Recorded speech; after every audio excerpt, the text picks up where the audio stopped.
So here's a wild thought. What if the slow decay of a free society wasn't just an accident?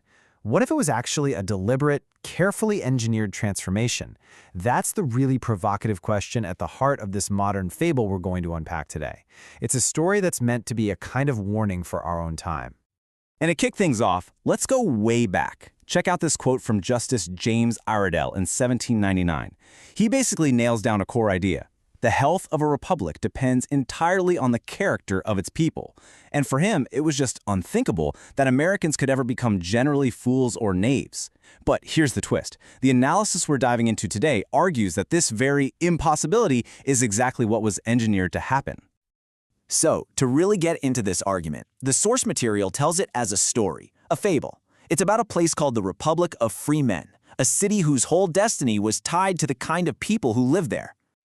You see, in this story, the Republic was built on two huge pillars. The first was common sense, just the basic ability to see the world for what it is. And the second was common honesty, a solid moral backbone. And these weren't just nice ideas. They were the actual load-bearing walls holding up the entire system of self-government. But then, something started to shift. A great inversion, as the story calls it. A council of so-called advisors, backed by powerful outside interests, started whispering these suggestions, all wrapped up in the language of progress and safety and security. They basically offered to take the burden of thinking, of governing, even of working, right off the people's shoulders. And this is what led to the absolute hollowing out of the Republic's most important institutions. The Academy, which was supposed to be for open and free inquiry, got twisted into the Hall of Enlightened Thought, a place where only approved ideas were allowed. The Forum, where citizens debated, was replaced by a chamber of governance run by a class of professional rulers. And the free market? It got turned into the Grand Exchange, where you could get all your basic needs met, as long as you complied. Okay, so this is where we step out of the fable and into the main argument of the analysis. Because the claim here is that this wasn't some natural, slow decay. No, this was an engineered, strategic, and meticulously planned campaign. The source claims the American people didn't just stumble into this condition. The argument is that they were actively shaped, molded, and conditioned over centuries by a well-funded campaign. And what was the goal? To completely sever their connection to their own sovereignty and self-governance. So how in the world was this supposedly done? Well, according to the source, it was a coordinated attack on 4 specific fronts.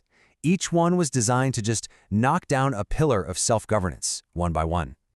So you've got these 4 main attacks. First, you corrupt the very way people know what's true. Second, you subvert their moral compass. Third, you turn the government itself into a tool of control. And finally, you create economic and cultural dependency. So, let's break each one down.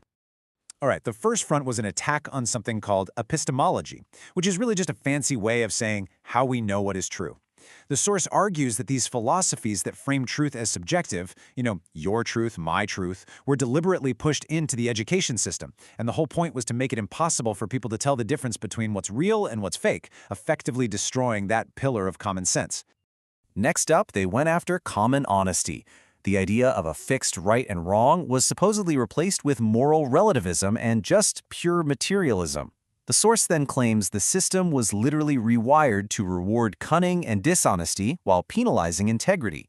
This meant that generation after generation learned that the real key to getting ahead wasn't virtue, but manipulation. The third front was the weaponization of government. By making people more and more dependent on the state for, bread and circuses, things like critical thinking and self-reliance just weren't as necessary to survive anymore. And politics? The source argues that it was reduced to a theater of managed dialectics, basically giving people the illusion of a real choice between 2 carefully controlled options while preventing any real self-governance from ever taking place. So, what was the end result of this whole 4-pronged attack? Well, according to this analysis, it created a society run by 2 specific types of people. And this brings us right back to that warning from Justice Iredell, the fools and the knaves. So this process created 2 kinds of people. On one hand, you have the fools, the truly deceived. They've lost their ability to discern what's real and have totally bought into the system's logic. They actually believe it's legitimate and will defend it, even mocking anyone who questions it. Then on the other hand, you have the knaves. These are the opportunists. They see the corruption plain as day, but they choose to play along for their own personal gain, for power, for money, for comfort. They keep the whole system running by flattering the powerful and betraying everyone else. So, the big question is, who does the source claim was pulling the strings?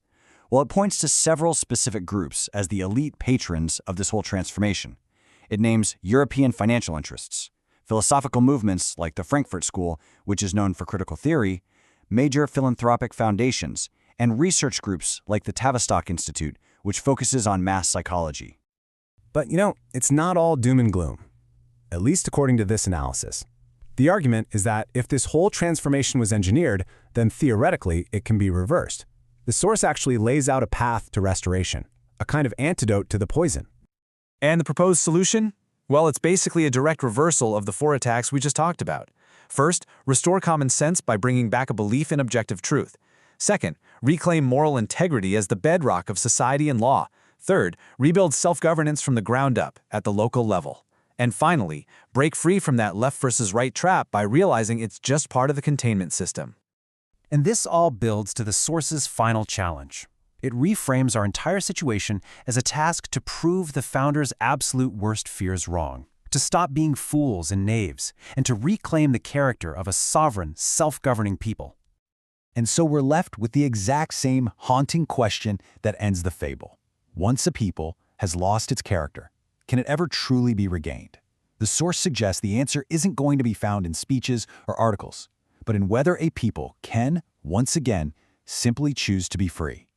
That's a pretty powerful idea to sit with.